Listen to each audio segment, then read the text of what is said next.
What is lotus birth?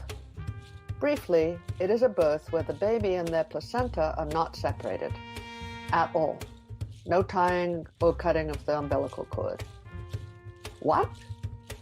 The cord remains attached to the placenta and slowly dries and then falls off on its own between about day 3 and day 9 of the baby's life. The placenta is kept next to the baby and covered with salt and herbs. Who can do it? Anyone. Listen to these 2 stories of lotus birth, one at home and one in the hospital after a C-section birth. Talking about Lady Placenta, today I have with me Elizabeth Adams. Thank you so much for taking time from your wonderful family, Elizabeth, to be with us and enlighten us about Lady Placenta. Can you introduce yourself a little bit for our listeners? Well, sure. So I'm a freelance strategic storyteller. I've been working in mostly the real estate industry with developers, helping them envision resorts and village projects and massive communities across North America and a little bit of Europe. I've been doing that for about 20 years. I have 2 beautiful boys. Both were home births. The second was a lotus birth, and that changed my outlook completely on life and death, as it were. And I'm really happy to be joining. Rivka, you assisted both my births, so I'm happy to be able to give back to your podcast in any way I can. Well, thank you. So I think that a lot of what we're doing, well, I know the focus of my podcast, and a lot of what we're doing now, especially, I feel like especially now, during the pandemic, I keep saying this on my podcast, I feel like cracks are opening where the light is starting to show through in people's lives, in the world in general, in the systems that we've been working with. And a lot of us are going through different learning processes. So how did you first learn about the placenta? About the placenta itself? I mean, yeah. When you were first pregnant, did you learn about the placenta during your prenatal? And I know that I was walking along that journey with you. Did we speak about the placenta back then? Gosh, that's a good question. I would think that it was probably part of a conversation, because I remember you taking the time to properly explain exactly what's happening biologically. And that time wasn't taken with the doctor. Like, the doctor never even mentioned placenta on any of the visits. But I'm sure we discussed its role to a certain extent. And I knew that the standard procedure is that after birth, it usually is birthed within 15 to 20 minutes. And if it doesn't come out within that window, there's various techniques they use to try and get it out. And if it's still not out, whatever, it's something that needs to be extracted. So I was vaguely aware of it, but it was never the emphasis. The emphasis is always the baby, right? And so I hadn't really given it much thought, to be honest, with my first birth. So if you can just briefly, if you wouldn't mind sharing a little bit about the kind of general outline of the story of your placentas, of both of your babies. Mm-hmm. Sure. So the first one, I had a wonderful birth at home with a birthing pool. You were there. Baby came out. He was healthy. He was fine. We waited for the cord to stop pulsating before cutting, and then we waited, and my placenta wasn't coming out. And then we tried the techniques, and I started to bleed. And then eventually it became clear that I needed a transport to the hospital, where, we didn't bring the baby because it was right in the middle of the H1N1 outbreak. And we had already decided that we were not going to give him any shots or injections of any kind, especially not in the first few days. And he had already breastfed and was full and was sleeping comfortably with his dad. So I went to the hospital, was under all kinds of suspicion as to why I was there without a baby. But my placenta was removed and probably disposed of, I assume. And then with my second birth, which was in Spain, where we were living at the time, where the hospital experience is notoriously draconian for birthing mothers. It's very old school. I didn't want to go anywhere near a hospital. And so that's why we flew you out to come and assist. And my biggest fear was the same thing would happen with this, with the placenta this time around. But one thing we learned with the second pregnancy is that my body is a slow mover, and I need time. Both my babies were born late, within the ETA. The first one was 10 days late. The second one was 16 days late. And my placenta also is late. And so we learned that with the second one, where after the baby was born and he was fine, we just waited and we gave placenta the time it needed. And for that birth, I decided I wanted a Lotus birth because a good friend of mine who was giving birth around the same time introduced me to it. And then lo and behold, found out that you had experience with that as well. So it was kind of a really wonderful moment to know that we were all on the same page. And then so it took my placenta, 9 or 10 hours before it finally emerged. And what rejoicing. Yeah. I've never felt more energized in my life than after my Lotus birth. And after the placenta was born, I literally, I jumped out of bed, took a shower, did my hair, came upstairs, about to start doing dishes. Then I was, of course, redirected to the couch. But, I was just in this on a high, a complete high, with that birth and the placenta. And I can say that when the placenta finally, the cord dried and came off, and he was, an independent person, I mourned the placenta. I mourned its presence in an odd way. I remember being overcome with sadness on that day. Joy as well, having a healthy baby boy, but there was a sadness there, and I thought it was so interesting because it was when I read about Lotus birth. Part of the belief is that not only does the baby receive all of the nutrients possible, but it also receives the energetic kind of benefits and is able to complete their aura if they're not detached, severed from their placenta. And so it definitely had an energy of its own. And I was really surprised to find that. Now I look back on it and I think, well, that's not surprising. This is what gave him life. It had a little life of its own too. And it's an organ, but it's also a living thing. And so it makes sense that it should have its own energy, but it's not a perspective that we take in the West to look at the organs in our bodies as having their own distinct energies. But I definitely learned that through the process. So for that, I'm really grateful. So can you describe a little bit? I think that some of our listeners will have no idea what a Lotus birth even is. Right. Oh, sorry. Preface. So no, don't be sorry. This is just dovetailing in nicely to that question. So what exactly is a Lotus birth? Well, a Lotus birth is simply the least traumatic possible birth you can give a human, where you don't cut the cord, and you just you treat the placenta with herbs and salts so it doesn't, rot or smell.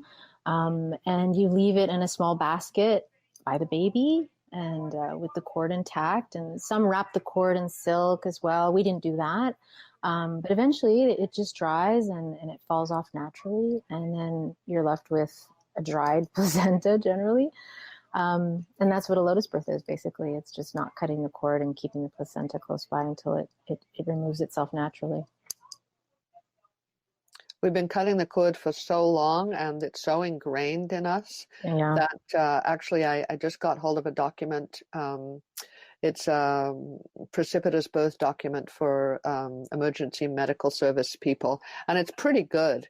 It's pretty decent, just describing, how to attend a precipitous home birth that was unexpected. But one ridiculous thing, I don't understand why they say you should tie the umbilical cord with a shoelace. Like that just seems like, and it's this is a common thing. Like I guess they think that it's the most useful piece of string ever, that you would actually take a piece of string off your shoe, or who has clean shoelaces around anyway.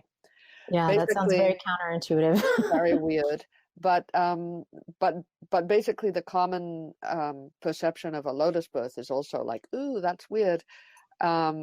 And it That, really that was isn't. my initial reaction. I'll admit. Well, the placenta is part of the baby, so it seems a little odd to cut it unless there's a reason. Um, And I mean, prior to, Western medicine, which is, barely over a century old, to be honest, what did women do in the past? There's no talk of that. There's no reference to that. But I don't believe, I mean, I know that like cord cutting with dirty scissors or contaminated tools has resulted in a very high mortality rate in countries around the world. So it's a risky practice if you're not doing it, in a sterile environment, and it's frankly unnecessary, I think. And it's part of, I feel it's very much part of the whole sort of Western ideology of just like expediting the entire process.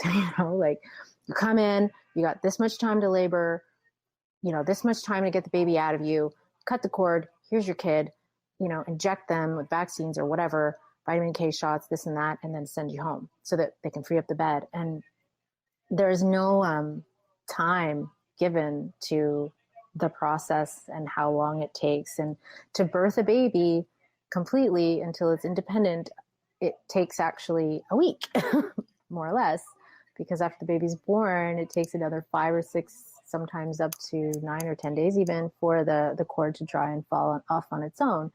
And by then, the baby's a little older and has eaten and is more ready to sort of meet the world. And I think that also having that very special time of not leaving the house, of just laying low and just being with the child and assisting in this process, it has tremendous benefits, and not only for the baby but also for the mother who needs her rest. And this time is so fleeting, and you only get it once, and then they're off, and then it's busy life again. So I think just for that reason alone, just that ritual and giving families, babies and moms the time to really be quiet for the first few days is really important. Absolutely. So what advice would you give someone who, let's say, newly pregnant, wondering what to do as far as, giving birth and everything, but also wondering what to do, what happens with the baby's placenta? She's learned about a placenta. She's wondering what happens to it after I give birth. What should I like? Should I be involved? What is this thing? What advice would you give her? Okay, well, I mean, if you give birth in a hospital setting, they're not going to send you home with your placenta. Placentas are actually very valuable organic tissue, and they're not destroyed as we might believe. They're actually sold to pharmaceutical companies for a variety of treatments, mostly anti-aging treatments. So just know that your placenta is a commodity.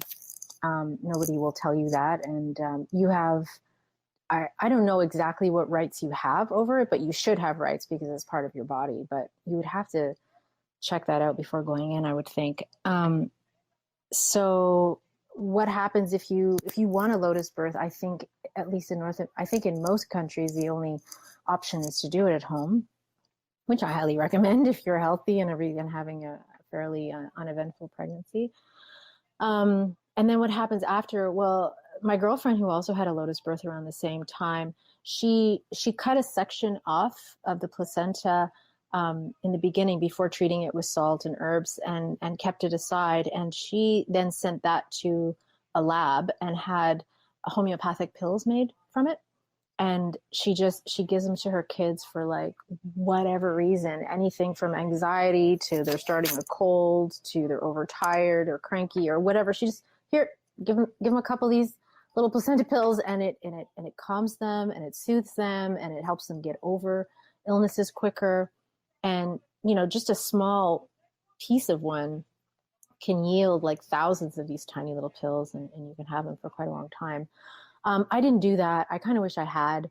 I kind of just put it in the freezer until trying to decide what to do. It sat in the freezer for years, and then eventually we planted an avocado tree on top of it in a pot. So my placenta didn't have a very exciting second life there, but I guess you have to also kind of prepare for that ahead of time and know what you want to do with it. It might be easier to be a little more productive with it. Oh, I think planting it under a tree is a wonderful idea. Mm-hmm. And interestingly, that you mentioned about the hospital, one of the other people that I'm interviewing for this episode actually had an unexpected hospital surgical birth, and she got a Lotus birth. She No way. In the hospital. ferociously, demanded that they do not cut the cord, and they she didn't. took her baby and her placenta home together. Amazing. Yes. Was that here in Montreal? Yes. Wow. So excited about this episode because we're exploring new things. The light's starting to come through. That, as you said, that's a huge light. That's a big crack. Yeah. Exactly. So would you have considered eating the placenta? I would have if I were suffering in some way, if I were not well. I would have, because that's what it's I guess that's what I understand that it's for, and to help. But just cause, I don't know. I mean, not really, probably not. I hadn't, but I mean, my knowledge is limited to what I had known at that time. If I had other knowledge that really pointed to a huge benefit, I may have. I wouldn't be opposed to it. I'm not opposed to most things, with the right understanding of them. Like I'm open to the idea, but at the time I didn't feel the need, and didn't cross my mind really. So what benefits do you feel that your Lotus Birth baby had really lasting benefits? Oh yes. Oh yes. Well, the one big benefit that I would tell, like, anyone who's pregnant and considering this, or thinks it's gross, or doesn't want, let me tell you, I have never seen a baby sleep so well. I mean, my first child, he was home birth and everything, but he was awake every 3 hours or less, like most infants. And, the sleep cycles were very short. With my second, with the Lotus baby, oh my gosh, he slept so well. He slept all the time. It was wonderful. I was able to sleep. Sometimes I'd be sleeping and I'm like, is he still asleep? Okay, I'll get up now. Like I was just amazed. And I think that was the most remarkable difference, the most noticeable benefit. And it's such a huge benefit to the mom, especially if you have another child at home, that this baby just sleeps like an angel. And he would wake up and not crying. He would wake up, just open his eyes and look around, and eventually we would notice he was awake because he's kicking his feet, and and you can see there's movement, but he didn't cry himself awake, and he just slept so well. And then I read also that Lotus birth children tend to have a very strong sense of self, and they're very grounded, and that's another reason I wanted that for this baby, because his older brother is a big personality, and he's a strong character. And I was like, this is going to be a tough act to follow for another little brother, especially with a 5-year age gap.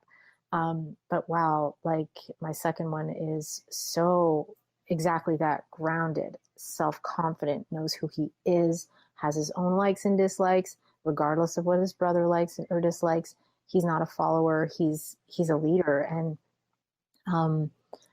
he started kindergarten this year. And when I had the parent-teacher Zoom call, I mean, the teacher just couldn't stop gushing about how empathetic he was, and how he treats other kids, and how, much of a leader he is. And then she said, she said, your kid is the kid every parent wants. What did you do? And I was like, well, first, he's a Lotus baby. And it gave me a chance to explain that. And I'm not, of course you have to raise them right as well. I mean, obviously, but I credit that birth experience and how he came into this world with the foundation he had to develop his personality and his own person. I definitely do. Well, Lim wrote in her book, The Placenta, The Forgotten Chakra. She writes that we are all actually mourning our placentas, all of us who had our placentas cut from us, in the first few minutes of life. And she described, she was here in Montreal and she had an audience, and she just randomly selected someone from the audience who was a young woman carrying a backpack. And she said, "What's in your backpack?" And the woman said, "Well, whatever, describe the stuff." And so Robin said, "Well, is all of that really necessary?" And she said, "No, I just like to carry it around with me." And Robin said, "Well, that's because your placenta was cut and you love to carry your bag around with you." Ah, hence the purse. Yeah, hence the purse. Do you go out with that? Like now I do, actually, interestingly, another crack. I just go out with my phone and my driver's license because I don't want to bother with all the thinking about COVID and digging in my bag and stuff. But yeah, it's a very important organ that we have treated badly over the centuries. Oh, I believe that. And I wouldn't be surprised if a Lotus birth would cut down on the levels of postpartum depression and things like that. Because to have such a, for a lot of women who give birth in hospitals, it's like you have this 9 months of pregnancy where you're in your world and you're thinking about your baby and your future, and you're anticipating this birth and you're building up for it and taking your time you need. And then you go into the hospital and everything happens so fast, and then you're sent back home with the baby and it's all said and done. And it was like, whoa. You know what I mean? And a lot, especially first time moms are unprepared. The baby has been traumatized. Birth is a traumatic event. My second baby, even though he was born into a warm pool of water at home, he cried. He was like, "What the heck was that about?" It's traumatic, and to then be, pricked, prodded, snipped from the source of life you've had for the last 9 months, like it takes a while to get over that, I would imagine, and for a mother who's, responsible for this life, you must know, when your child is traumatized, even if you don't admit it to yourself. And I wouldn't be surprised if that's a big source of anguish, even if it's unacknowledged in a lot of women who have these like sort of expedited births in hospitals and end up with postpartum depression. I just feel that if we could give back the time that it takes, if we could give back a respect for the entire process, not just part of the process, we would be giving a lot back to women and to the children of this world, honestly. Absolutely. Just one more question, and you love words. You're an excellent writer. I love words too. So I'd like you to tell us one word that you feel describes the placenta. Oh, wow. Describe the placenta in Take one a word. second. Let me think about that for a minute.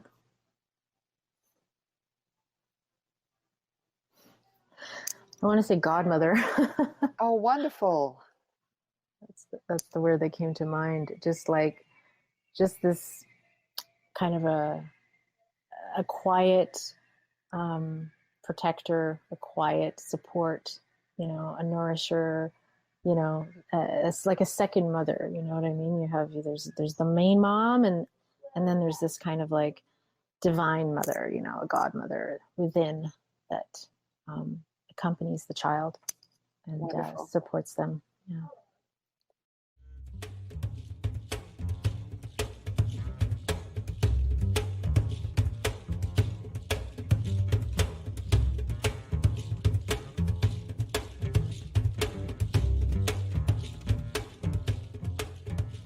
So my next guest on the Lady Placenta episode of Baby Magic is Babette. Thank you so much, Babette, for coming on the show. And if you wouldn't mind just introducing yourself to our listeners. Sure. Hi, Rivka. Thank you for having me on the show. It's such an honor. So my name is Babette. I am I'm a wife. I'm a grateful mother of two beautiful boys. I'm born in Congo, raised in Europe, and I'm currently living in Canada. I'm a photographer. I'm a designer of my own clothing line called Uzuri. I'm a doula as well. I'm a Reiki teacher, and I'm also currently homeschooling my children. Wow, you have a lot on your plate. I do, A but powerful I love woman. everything about it. Thank you. Thank you.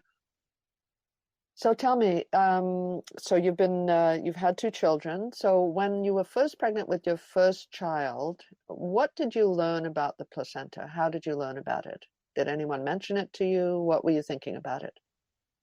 Well, the first time I learned about the placenta was quite a while ago. When I was living in Belgium, I did study midwifery for about 1.5 years. I didn't complete the study because I was a little bit traumatized by um, how the midwives were treated at the hospitals, basically. So I stopped and I did something completely different.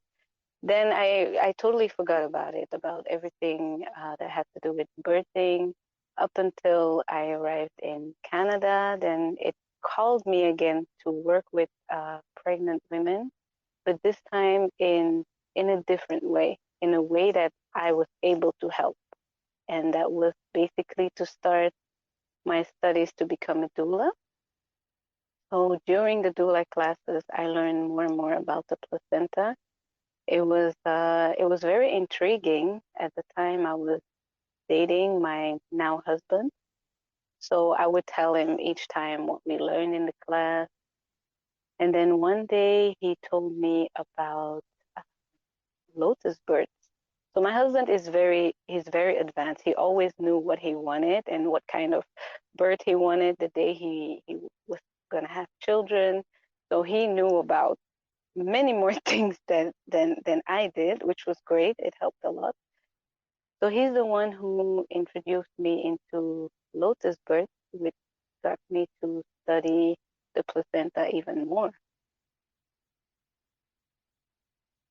So tell us the story, if you wouldn't mind sharing just the outlines or however much you want, your story about the placentas of both of your babies. Of both of my babies, ooh, so I would have to go back a little bit. So when I learned about the placenta the first time, as I said, I was studying to become a doula. As soon as I finished, actually, just a few weeks later, I got the chance to witness a home birth, and the parents were having a lotus birth. And it just felt so beautiful. It felt the most natural thing to do. So I started digging in it uh, deeper, and I learned that in Africa, for example, where I'm from, people view the placenta as the spiritual twin of the baby. So it definitely spoke to me. So we decided to also look deeper into it and then have one ourselves the day we would have children. So a few years later, I did get pregnant. It was a very, very difficult pregnancy. Physically, it was very, very hard on my body and mentally as well.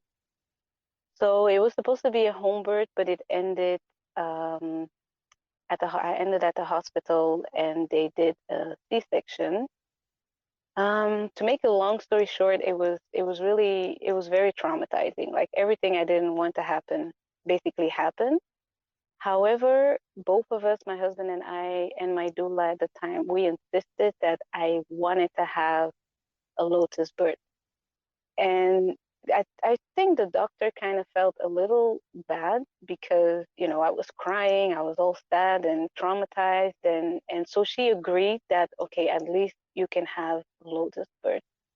And luckily for us, she knew what it was because a few other people had come over the years and had their lotus birth there with her. So the baby was born, my first son, and unfortunately, it wasn't a full lotus birth. She still clamped the cord. against our wishes, but it had already happened.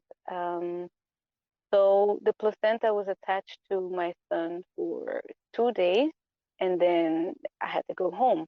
Now, at the time, the policy of that hospital was that you were not allowed to leave the hospital with your placenta.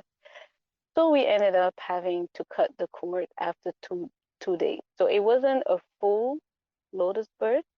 So it was more so, a kind of a delayed Lotus birth because we still ended up cutting the cord. It didn't fall off naturally. So then, which was fine, we left the placenta there, even though, it was not really what we wanted, but at least we accepted the situation. So a few years later, I got pregnant again, which was actually recently. My son is 8 months now. So I gave birth 8 months ago, and the pregnancy was amazing. Things went really well, really, really well. And I was convinced I was going to have my baby at home. Everything was going to go fine. And then not only did Corona hit, but the baby was quote unquote overdue because I was 42 weeks pregnant and 2 days. So after you're 42 weeks pregnant, well, my midwife at the time, she didn't allow me to have a home birth anyway because of COVID. So I had to give birth at the birthing center. But after 42 weeks, you automatically are transferred to the hospital. So I ended up at the hospital again. And because of different circumstances, I ended up having an emergency C-section. However, I had the same doctor as the first time, and she agreed on having or on giving us the Lotus birth again. But this time, my husband was on it. She was on her, and he made sure that nothing was clamped, the cord was not clamped, nothing was cut, and that everything was intact. So that's what happened. We had our Lotus birth. Our son was very healthy. I was in a hospital in a private room, so we were able to have like a little ceremony, just the two of us.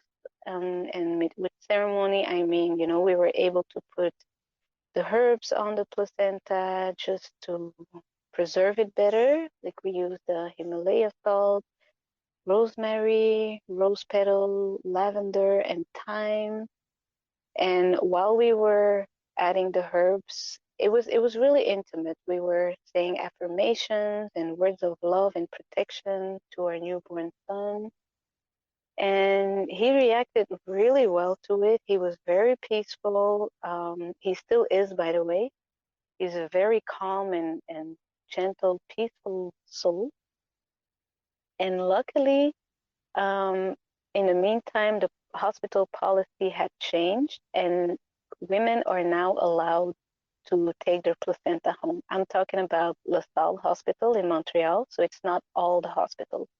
But when you give birth there, you are allowed to take your placenta home without any affidavit, without any, you don't have to do much for it. You just have to ask for it. And I think they do have you sign a paper, but that's about it. It was really, really easy.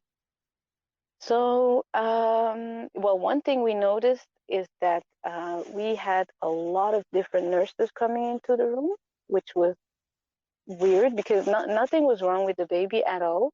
But then afterwards, we realized that for them, for a lot of them, it was the first time seeing a Lotus birth. So seeing a baby still attached to the cord. We ended up staying at the hospital for 6 days, so much longer than initially planned, but everything went well. We went home with the baby and the placenta attached, and yeah, the cord fell off on the 6th day. Yes, well, the day after we got home, so that would be the 7th day. That's when the placenta the cord fell off. It happened at home. It was very peaceful. My son did not cry. It was a little emotional because I definitely did feel a bond. It might sound ridiculous, but I definitely felt a bond between the placenta and my son.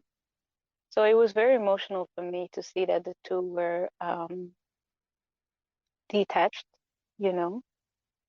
Um, so yeah, that's what happened. And the reason why it made me emotional, I guess, is because I definitely believe that, once the placenta dies, the baby can live. And the placenta has been feeding our child for 9 months in the womb. And then, yeah, they separate. And then now the baby was on its own, basically. So we kept the placenta for about 13 days. We kept it at home. And then on the 13th day, we had a ceremony, my husband and our two children now. We went to bury the placenta at a very special place under a tree. We had a little ceremony that turned into a picnic. My oldest was 3 months. He was really excited, really, really excited. It was beautiful. It was a very beautiful, intimate little ceremony. So we picked a very special place to both of us. And basically, that's where the placenta is now. And my baby's navel is absolutely perfect. Both of their navels, actually. There was no infection, nothing went wrong at all. It healed beautifully, and now they're healthy, very peaceful, quiet children. I'm very happy with that decision.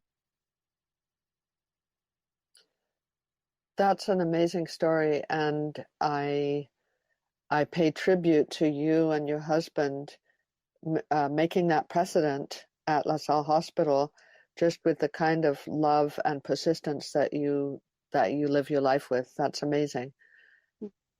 Thank you. Thank Well, you. we were not the first one, though. I definitely have to give thanks to there's at least two women I know that went to the hospital. There's one woman who taught me a lot about Lotus Birth. She has a YouTube channel called Queen Birth, and it's also a Black woman that lives in Montreal. She and her husband recorded her having her baby naturally and taking care of the placenta. The images are very not graphic at all, but it's very detailed. So you learn a lot from these videos. So she gave birth at LaSalle. So I feel that she, amongst other women, definitely made it easier for women like me and the ones that are going to come after to have a Lotus birth there, because it also helped to change the hospital policy. A couple of years ago, we were not allowed to, even have not clamping the cord, and now we are allowed to even bring our placenta home. So I definitely give thanks to the other women that went before us. Well, I think that's what's happening now. Is there's a pyramid of birthing families, getting what they desire. Mm-hmm. But It's about time. I love the story about all the nurses coming to your room, because that's an education in itself, Mm-hmm. Yes, yes, and they were very curious. The one question all of the nurses asked is why? Why? So, we are my husband and I were very intuitive people. So to certain nurses, we would actually tell the truth and tell them that it's not because of religious reasons. It's more because we do feel that the baby and the placenta have a strong connection, a strong spiritual connection, and we don't just want to end that abruptly.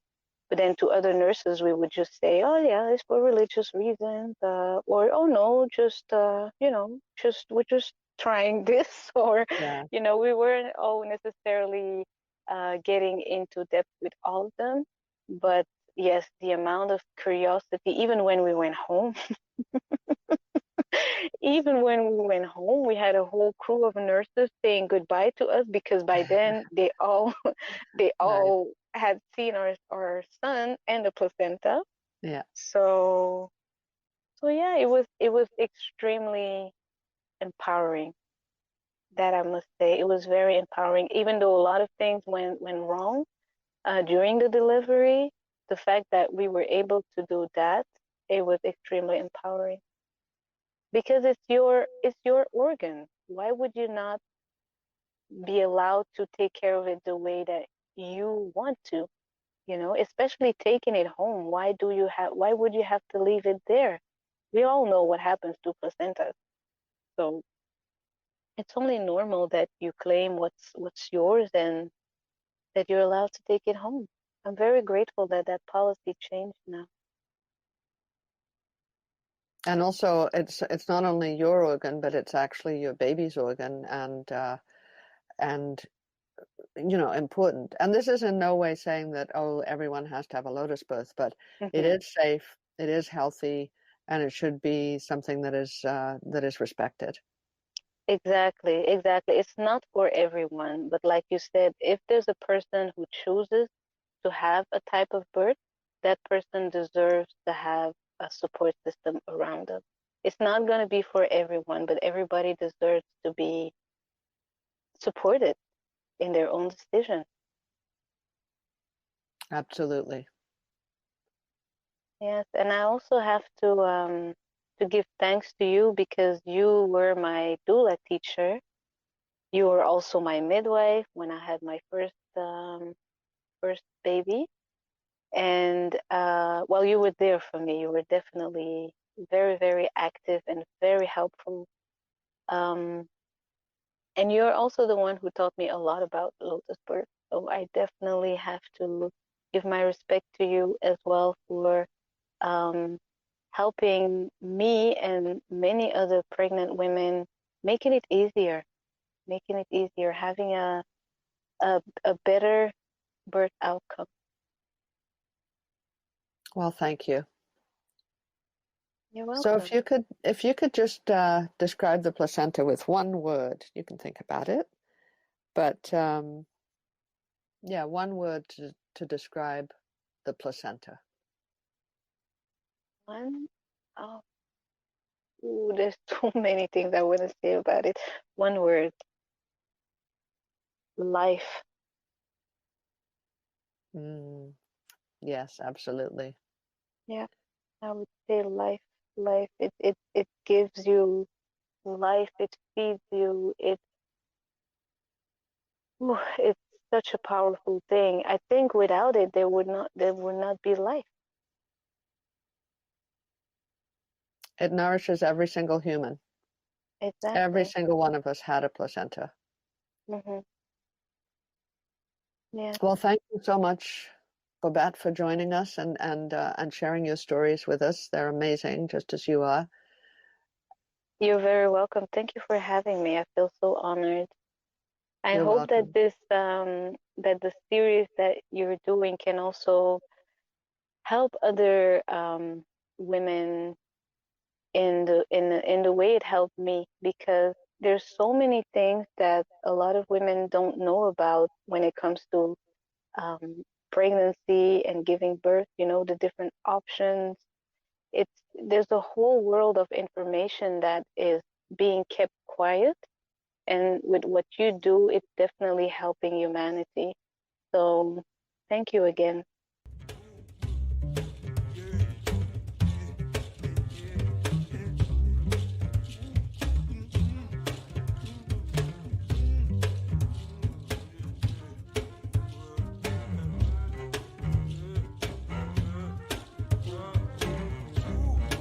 Are you all going to practice Lotus birth now? I know, it's not for everyone. Our next episode is on placental encapsulation and eating the placenta. Yes, there's the ew factor. But the two Australian women who I'm chatting with give a pretty convincing argument for the benefits. It lowers postpartum hemorrhage, postpartum depression, and increases breast milk.